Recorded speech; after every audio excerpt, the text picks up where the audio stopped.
Hey guys, game dev can be pretty tough at times, so today I've gathered 10 tips from 10 devs, and I'll be sharing them with you to hopefully help you be a better game dev.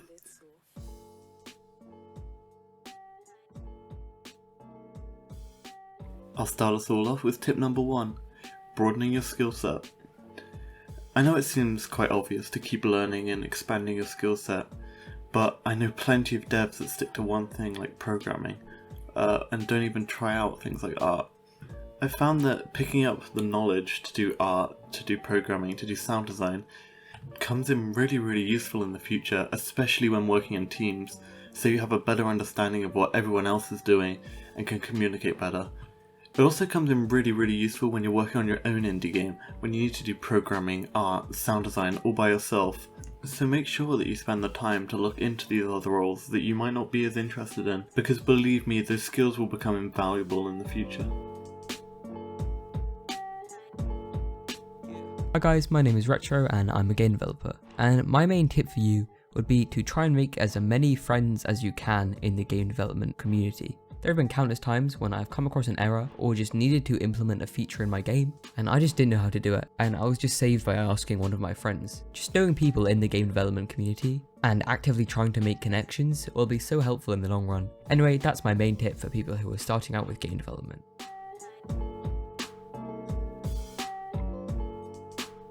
Heyo, my name's Icoso, and here is my tip for indie game development. Really, it's just to take it slow and don't overwork yourself. It's far too easy to fall into habits which degrade your motivation and drive towards a project, so focus on one part at a time and remember to take care of your body. Without proper health and methods to relax, you'll likely begin to stress and it won't do any good for your own projects and for yourself. So take everything in moderation and just have a really great time with game dev. Don't let it take over your life, but definitely welcome it as a positive aspect.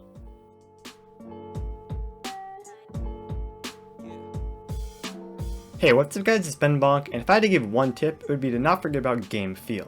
Essentially, game feel is how your game feels when your player plays it. It's like the sensation that you get when playing a game. As devs, you can do many things to improve this feeling. For example, adding bits of polish here and there, animating small things, and adding squashing and stretching, all just improve the juiciness of your game and how it feels to interact with. Without good game feel, games can feel dull and lifeless. And if you're interested in learning more, Mark Brown from Game Maker's Toolkit has a great video on this subject.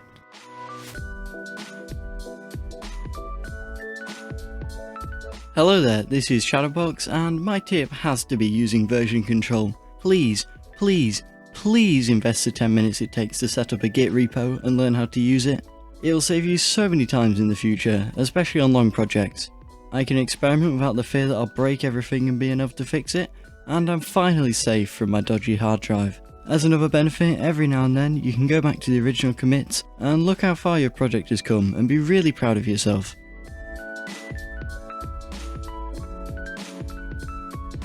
My number one tip for game developers is to set up some sort of social media presence, whether that be creating devlogs for YouTube or just posting GIFs and screenshots to Twitter. The main benefit of doing this is it allows you to get noticed, which is very difficult in such a saturated market. In addition to this, many of these platforms provide some form of monetization. This gives you a second source of income which you can fall back on just in case your indie games aren't quite paying the bills. And if you're doing something like making devlogs, you'll have to learn a lot of new skills, which I find really fun. And yeah, that's it. Enjoy the rest of your day.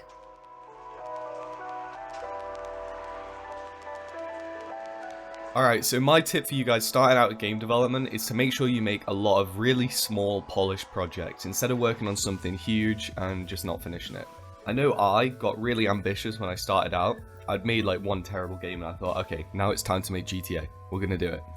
But you're gonna end up making something more impressive, yes, but it's not gonna be as rewarding when you fail and then you think, well, I'm back to ground zero again. So if you make lots of little small projects and make sure that they're really polished, then your friends are going to play them, they're going to really enjoy them, and it's going to be much more motivating for you to finish.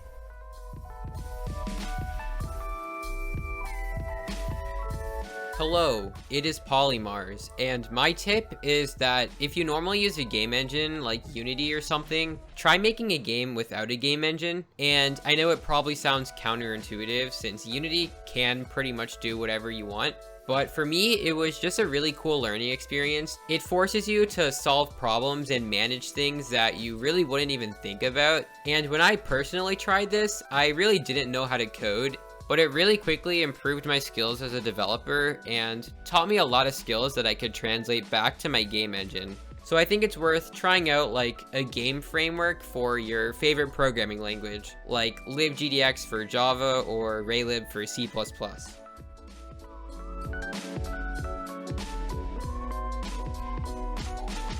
Hi, I'm Hallowd and my tip is to request feedback. One thing that's always helped me since I've started is asking people to playtest my game. Knowing how the game feels, plays, or just the overall difficulty is valuable knowledge to have. I always say that the player is the one that you make the game for, so getting feedback from said player is very important to the game's development. If you're not sure where to go to for feedback, many Gamedev Discord servers have a playtesting channel where you can request and receive feedback on your games. It can be hard to receive feedback sometimes. You might make excuses such as, "Oh, but I spent so long on it," "Oh, but I love that mechanic," and other such reactions of criticism you might not like. But don't get defensive. Listen to people, because their opinions tend to be unbiased and can rarely improve your game.